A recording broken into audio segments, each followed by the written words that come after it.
हज का महीना शुरू हो चुका था। हर तरफ बस हज की बातें थीं।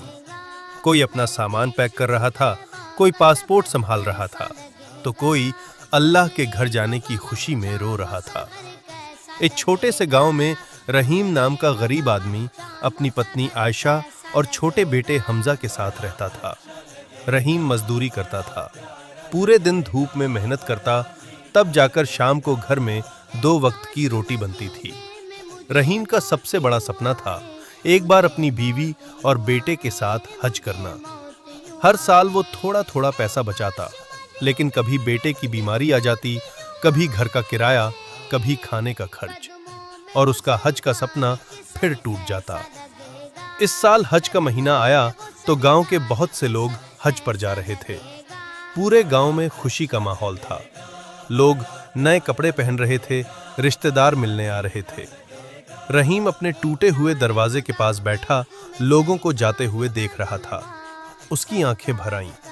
उसका छोटा बेटा हमजा मासूमियत से बोला, अब्बू, हम लोग अल्लाह के घर कब जाएंगे? रहीम ने मुस्कुराने की कोशिश की, लेकिन उसकी आंखों से आंसू निकल पड़े। उसने बेटे को सीने से लगाया और कहा, बेटा, शायद अल्लाह ने अभी हमें नहीं बुलाया। घर के अंदर उसकी पत्नी आयशा चुपचाप बैठी थी। घर में इतने पैसे भी नहीं थे कि बकरा ईद पर कुर्बानी कर सके। उसने पुराने कपड़े सिलकर बेटे के लिए नए जैसे बना दिए। रात को तीनों ने सूखी रोटी खाई।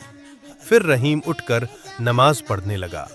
सजदे में जाकर वो बहुत रोया, या अल्लाह, मैं गरीब हूँ, मेरे पास हज के पैसे नहीं, कुर्बानी के पैसे भी नहीं, लेकिन तू मेरे दिल को जानता है, बस एक बार अपने घर बुला ले।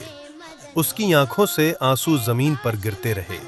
अगली सुबह दरवाजे पर दस्तक हुई। रहीम ने दरवाजा खोला तो सामने गांव का एक अमीर आदमी खड़ा था, हाजी उस्मान। उसके हाथ में एक बैग था। उसने कहा, रहीम भाई, कल रात में सो रहा था, मैंने ख्वाब में देखा कि एक गरीब इंसान रो रो कर अल्लाह से हज मांग रहा है। सुबह दिल में बस आपका नाम आया। रहीम हैरान रह गया।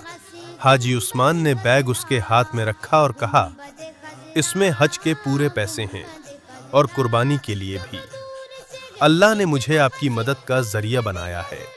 ये सुनते ही रहीम के हाथ कांपने लगे। उसकी पत्नी रोने लगी।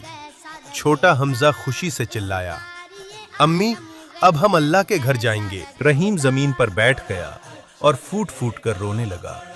वो बार बार बस यही कह रहा था, या अल्लाह, मैं तो उम्मीद छोड़ चुका था, लेकिन तूने मुझे भुलाया नहीं। कुछ महीनों बाद वही गरीब फैमिली सफेद एहराम में काबा शरीफ के सामने खड़ी थी।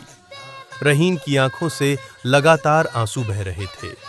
उसने काबा को देखकर कहा, या अल्लाह, तेरे घर आने के लिए पैसे नहीं, किस्मत चाहिए, और तूने आज अपने गरीब बंदे पर रहमत कर दी।